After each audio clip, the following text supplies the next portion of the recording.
University College London, which is operated as UCL, is a public research university in London, UK. UCL was established in 1826.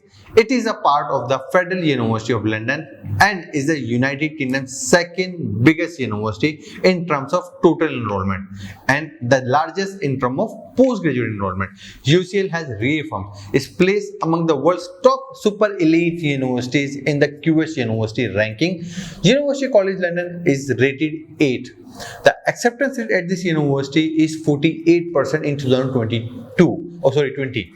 27 Nobel laureate, officially 21. बात करते हैं इसके entry requirements के बारे में। Undergraduate पे intermediate are students not eligible for the direct entry, they accept only A level students. A levels में आपके पास A स्टार से लेकर ABB तक होना बहुत जरूरी है। लाइक अपने ऑल मेजर प्रोग्राम्स में A स्टार्स ही मांगे गए हैं, मिनिमम ABB हो सकते हैं। और अगर आपने IB किया है तो आपके पास 40 आपके पास पॉइंट्स होने चाहिए। ओवरऑल आप समझेंगे 20 इन ईच सब्जेक्ट होना चाहिए। HL जो आपका 20 होना चाहिए। IB के अंदर मैंने देखा 40 39 तक लिया जा सकता है, या मिनिमम जो वहां पर गया है वो 38 36 IB पॉइंट्स के ऊपर गया है, जिनका आप समझेंगे HL जो है वो मिनिमम 17 है। इससे नीचे नहीं देखे, वही बन जाता है आपका A स्टार्स AAA तक का बन जाता है। या बॉटम जो है इसका वो ABB, अगर आप A लेवल्स का देखें IB में तो वो 34 पॉइंट्स बनता है, इंक्लूडिंग 16 इन HL लेवल। अच्छा, ऐसे स्टूडेंट्स जो बायोमेडिकल के एडमिशन्स के लिए जाना चाहते हैं या मेडिसिन में जाना चाहते हैं, उनको BMAT का टेस्ट जो है वो पास करना होता है फॉर द एडमिशन। जो पोस्ट ग्रेजुएट की एंट्री रिक्वायरमेंट्स हैं उसमें आप समझें कि आपके पास 4 इयर्स बैचलर्स डिग्री होनी चाहिए जो आपके अपर सेकंड क्लास UK फ्रेमवर्क में होनी चाहिए। लाइक 2-1 होना बहुत जरूरी है, विच मीन कि 75% अगर आप कह लें फर्स्ट डिवीजन या परसेंटेज में, और अगर आप CGPA में कन्वर्ट करें तो 3.5 आउट ऑफ 4 होना बहुत जरूरी है फ्रॉम HEC रिकॉग्नाइज या जो भी आपकी कंट्री का रिकॉग्नाइज बॉडी है उससे होना बहुत जरूरी है। ओके, इसके अलावा जो अदर जो प्रोग्राम्स हैं, लाइक अगर आप कह लें कि अगर आपको 2+2 डिग्री है तो वो भी एक्सेप्टेबल है एट दिस यूनिवर्सिटी, लेकिन वो भी आप समझेंगे ऑन एवरेज आपके पास मिनिमम 75% मार्क्स होना बहुत जरूरी है।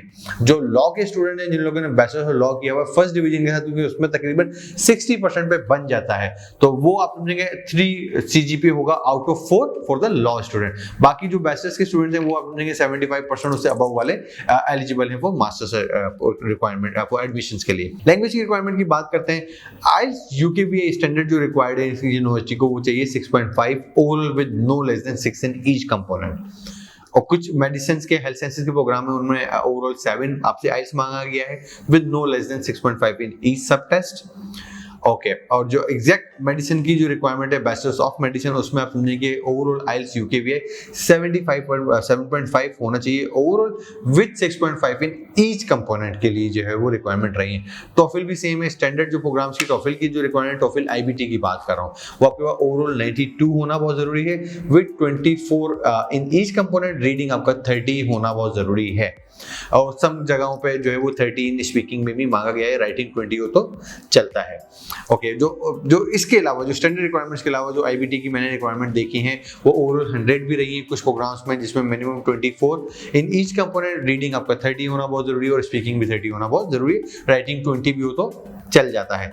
जो मेडिसिन और हेल्थ साइंसेज के प्रोग्राम्स हैं उनमें अगर आप टॉफिल IBT की बात करें तो उनके लिए इन लोगों ने 109 ओवरऑल मांगा है, जिसमें आपके पास 24 इन ईच होना बहुत जरूरी है। रीडिंग आपका 30 होना चाहिए, स्पीकिंग भी आपका 30 होना चाहिए, राइटिंग अगर 20 है तो भी एक्सेप्टेबल होगा।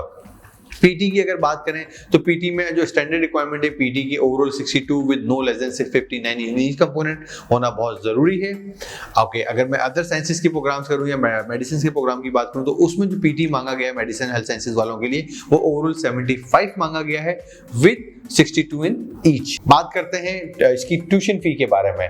जो इनकी बैचलर्स डिग्री प्रोग्राम है उनकी जो फीस है वो 32,100 पाउंड्स पर ईयर की फीस है। Bachelors of urban planning and design and management की डिग्री 29,400 पाउंड्स पर एनम पर अवेलेबल है। इंजीनियरिंग की जो डिग्री है वो 32,100 के अंदर अवेलेबल है। Bachelors of medical sciences and engineering 29,400 pounds per annum में मिल जाता है।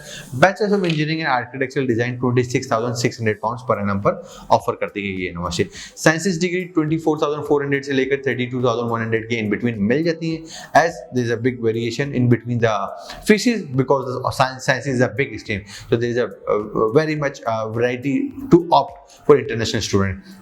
Bachelor of engineering and computer science की बात करूं तो 35,100 पाउंड्स पर एनम की फीस बनती है। आर्ट्स की डिग्री 34,000 पाउंड्स पर एनम में है। बैचलर्स ऑफ अर्थ साइंस 32,100 में है। Bachelors of fine arts and arts history 32,100 pounds पर है। लॉ की जो डिग्रीज हैं वो 24,000 पाउंड्स पर एनम में अंडर ग्रेजुएट में मिल जाती हैं। बैचलर्स ऑफ एनवायरमेंटल साइंसेज 32,100 में है। साइकोलॉजी भी same 32,100। Bachelor of psychology with education, like जिसे आप एजुकेशनल साइकोलॉजी भी कहते हैं, वो भी 34,000 पाउंड्स पर एनम में मिल जाती हैं। हेल्थ साइंसेज के अंदर bachelors of nutrition and medical sciences का प्रोग्राम मुझे बहुत अच्छा लगा, उसकी फीस अराउंड 29,400 पाउंड्स तक ऑफर होती है। ये तो थे अंडर ग्रेजुएट। बात करते हैं पोस्ट ग्रेजुएट के लिए। पोस्ट ग्रेजुएट की जो बिजनेस की डिग्री है वो 38,000 पाउंड्स पर एनम में मिलती है। इंजीनियरिंग की डिग्री 32,100 के इन बिटवीन मिल जाती है। Master of smart building and digital engineering 29,400 pounds per annum पे अवेलेबल है। Master of build environmental design and engineering 29,400 में ऑफर होता है। सेम साइंसेज की डिग्री 29,400 से स्टार्ट होकर 32,100 के इन बिटवीन है। There is a variety of programmes of sciences. Arts की डिग्री भी 26,600 से लेकर 29,400 पाउंड पर एनम पे मिल जाती है। This university of variety of programmes in arts. Law की डिग्री मास्टर्स ऑफ लॉ जिसे आप कहते हैं 29,400 में है। इंजीनियरिंग मैनेजमेंट जो इंजीनियर्स में आजकल बहुत फेमस है मैनेजमेंट की साइड, तो 32,100 में ऑफर होता है। प्रोजेक्ट मैनेजमेंट सिविल वालों के लिए, अदर स्टूडेंट्स काफी करना चाहते हैं आईटी वगैरह के, उनके लिए 32,100 में ऑफर होता है। Environmental engineering 32,100। Data sciences 32,100।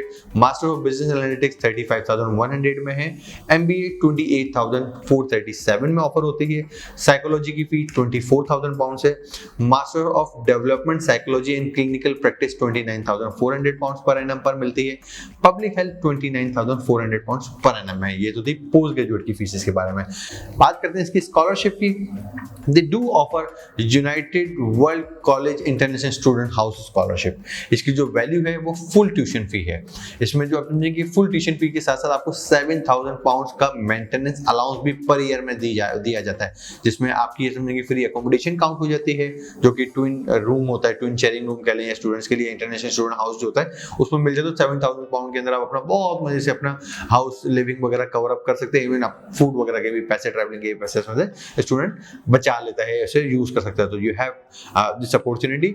इसमें जो स्टूडेंट जो एलिजिबल हैं उसमें समझे कि प्रोस्पेक्टिव स्टूडेंट जो है ना वही दे आर एलिजिबल, क्योंकि ये financial need academic merit scholarship है। Higher the grades the higher the chance. Beside this आपकी जो फाइनेंशियल कंडीशन भी इसमें एवेलुएट की जाती है। आपकी फाइनेंशियल कंडीशन क्या है, तो यूनिवर्सिटी हैज टू डिसाइड कि इधर you have to get the scholarship और नॉट, यू आर एलिजिबल और नॉट। तो सिर्फ ग्रेड्स होना ही मैटर नहीं करते, आपका फाइनेंशियल स्टेटस भी मैटर करता है। तो ये बेसिकली उन लोगों को स्पेशली मिली जाती है जो फाइनेंशियली थोड़ा सा वीक है but they are good in education. इसकी जो डेडलाइन है वो 4 फरवरी है। ये 4 फरवरी से पहले आपको अपनी स्कॉलरशिप के लिए इसके लिए अप्लाई करना है। इस स्कॉलरशिप में आप समझेंगे सेम वही फाइनेंशियल हार्डशिप एकेडमिक मेरिट के अंदर इसको कंसीडर कर लिया जाता है।